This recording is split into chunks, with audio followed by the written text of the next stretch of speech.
آپ یہ دیکھیں کہ کوئی بھی ہمارا موقع ہے نا تو اسلام نے اس پر کچھ تعلیمات دی ہیں. اگر آپ کو اللہ بیٹا دیتا ہے بیٹی دیتا ہے تو اس کا عقیقہ کرنا ہے, دوسروں کو کھانا کھلانا ہے.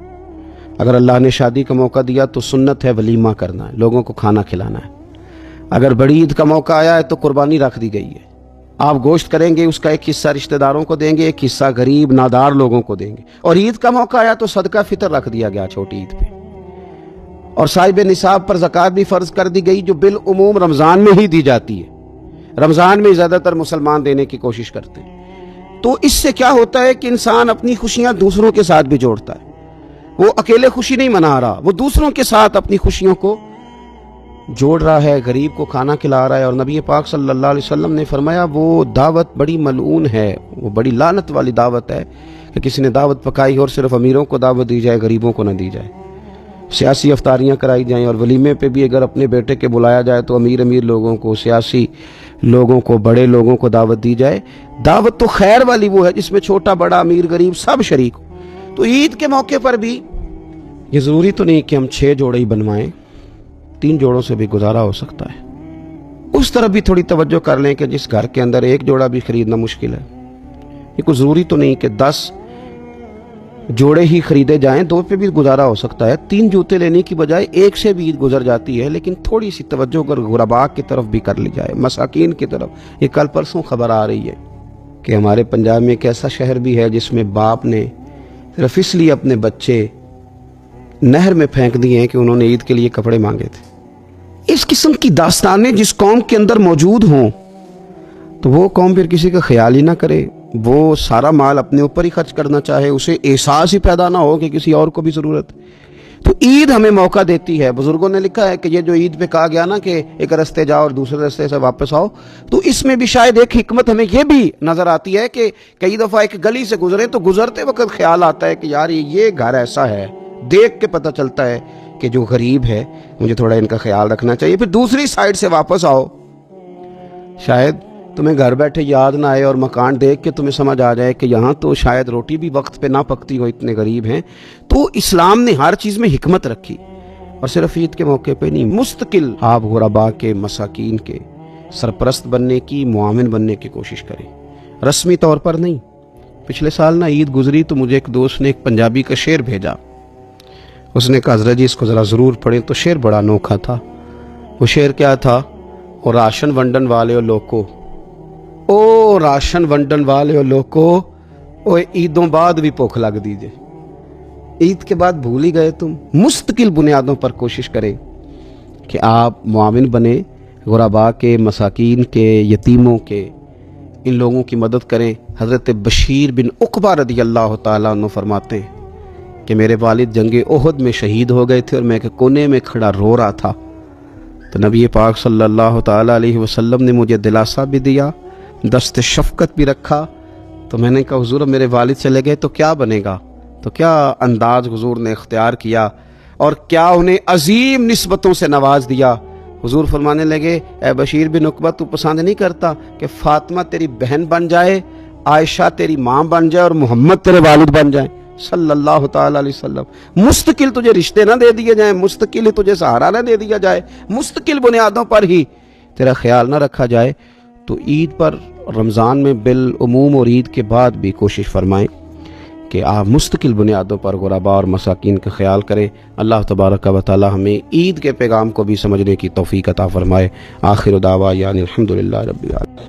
تو ہمارے ہاں کچھ لوگ سمجھتے ہیں کہ سخاوت صرف رمضان میں ہی کرنی ہے, اور رمضان میں ثواب زیادہ ہے, ورنہ راشن ونڈن والے لوگ کو عیدوں بعد بھی بھوک لگ دیجئے. عید کے بعد بھی اسی طرح ہی غریب کے ساتھ پیٹ ہوتا ہے, لیکن توجہ نہیں کہ مہنگائی اور سختی کے اس دور میں اپنے مسلمان بھائیوں کا, عزیزوں کا, اہل محلہ کا ہاتھ بٹائیں, پیار کریں. علم کا لغوی معنی جاننے کے ہوتے ہیں. علم حاصل کیا جاتا ہے کسی چیز کی معرفت کو حاصل کرنے کے لیے. جب ہم کوئی علم حاصل کرتے ہیں تو ہم یہ چاہتے ہیں کہ ہمیں اس چیز کے نفع اور نقصان کا پتہ چل جائے. اور جب ہم دینی علم حاصل کرتے ہیں تو اس کا مقصد یہ ہوتا ہے کہ ہمیں رذائل اور خسائل ان دونوں کی خبر ہو جائے. خیر کیا ہے شر کیا ہے اس میں تمیز کا ملکہ ہمیں نصیب ہو جائے، اچھائی اور برائی کھل کر ہمارے سامنے واضح ہو جائے، یہ مقصود ہوتا ہے علم سے۔ علم سے، تعلیم سے مقصد زیادہ باتیں کرنا نہیں ہوتا۔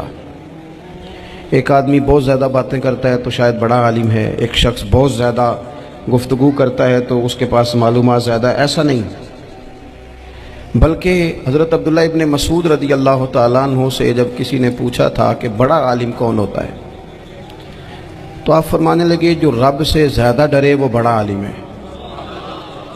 اور دلیل انہوں نے یہ دی کہ اللہ کریم نے قرآن مجید میں فرمایا ہے کہ انما یخشی اللہ من عبادہ العلماء، اللہ کے بندوں میں سے جو عالم ہیں وہ رب سے ڈرتے ہیں۔ تو دینی تعلیم، اس کی معلومات حاصل کرنے کی کوشش کریں، صحیح کریں۔ قرآن مجید کی ایک آیہ کریمہ کا کچھ حصہ جو میں نے تلاوت کیا، اس میں اللہ کریم نے فرمایا اپنے محبوب سے، کہا وَقُلْ رَبِّ زِدْنِی عِلْمًا، اے محبوب آپ میری بارگاہ میں یہ دعا مانگیں، آپ یہ عرض کریں کہ اے رب میرے علم میں اضافہ کر دے، اے مالک میرے علم میں اضافہ کر دے۔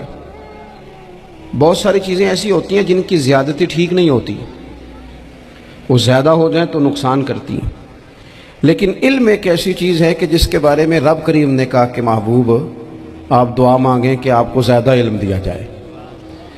اور پھر علم ایک ایسی چیز ہے کہ کوئی بھی آدمی یہ دعویٰ نہ کرے کہ میں نے اب بڑا حاصل کر لیا ہے، میری اب تکمیل ہو گئی ہے، میں اب مکمل ہو گیا ہوں۔ جن کو اللہ نے غیب کے خزانوں کی کنجیاں دی ہیں نا، ان سے بھی رب کریم نے کہا ہے کہ محبوب آپ دعا کریں کہ مالک میرے علم میں اضافہ کر دے۔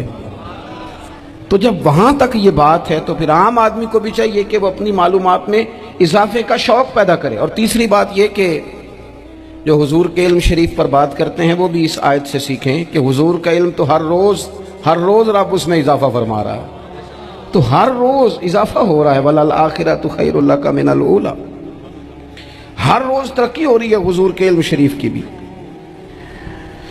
تو ہمارے ہاں زیادہ تر لوگ بات اس لیے سیکھتے ہیں کہ میں کوئی کہیں سے مسئلہ سیکھوں گا پھر جا کے اپنی مسجد کے امام کو تنگ کروں گا کہ وہاں تو میں یہ سن کے آیا ہوں تو یہاں یہ کام کیوں نہیں ہوتا۔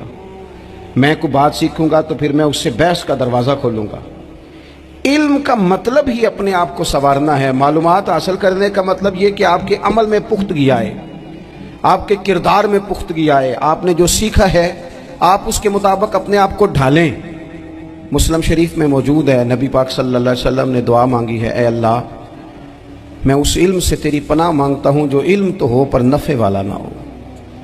جس بندے کے علم نے اسے نفع نہیں دیا، وہ کچھ سیکھ نہیں سکا اس سے، تو اس کا علم کسی کو کیا نفع دے گا؟ جب خود سے اس نے، اور صوفیہ کرام تو فرماتے ہیں کہ جو لوگ بڑی معلومات حاصل کر لیں، بڑی باتیں سیکھ لیں، پنچایت میں کسی کو بولنے نہ دیں، گھر میں کسی کو بولنے نہ دیں، بہت سارے لوگ تو علماء کو بھی مشورہ دیتے ہیں، بڑی باتیں کرے لیکن عمل کے لحاظ سے بندہ زیرو ہو تو اہل دل فرماتے ہیں اس کی صحبت سے بچو۔